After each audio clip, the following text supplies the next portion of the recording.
आजची special recipe दही तडका। त्यासाठी लागणारे साहित्य: जिरे, राई, हिंग, सुकी मिरची, कढीपत्ता, लसूण, मिरची, कांदा आणि आले आणि तिखा लाल मिरची पावडर।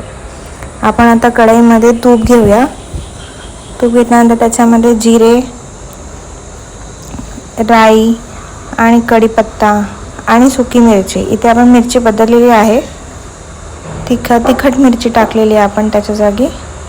आणि हिंग घ्यायचं थोडंसं, हिंग टाकून झाल्यानंतर कांदा टाकायचा, कांदा मिक्स करून बारीक चिरलेला आलं आणि लसूण मिक्स करून घेऊया। त्याच्यानंतर मिरची टाकूया, मिरची बारीक चिरलेली। त्याच्यानंतर हळद, लाल मिरची पावडर आणि ते मिक्स करून घेऊया आपण। मिक्स केल्यानंतर आपण गॅस बंद करून घेऊया, थोडं थंड होईपर्यंत। थंड झाल्यानंतर फेटलेलं दही त्याच्यामध्ये मिक्स करूया। मिक्स केल्यानंतर आपला दही तडका तयार। हे तुम्ही राईसोबत खाऊ शकता, चपातीसोबत, भाकरीसोबत, कशासोबतही खाऊ शकता। त्याच्यावरती कोथिंबीर आपण सोडूया आणि प्लेट रेडी करूया।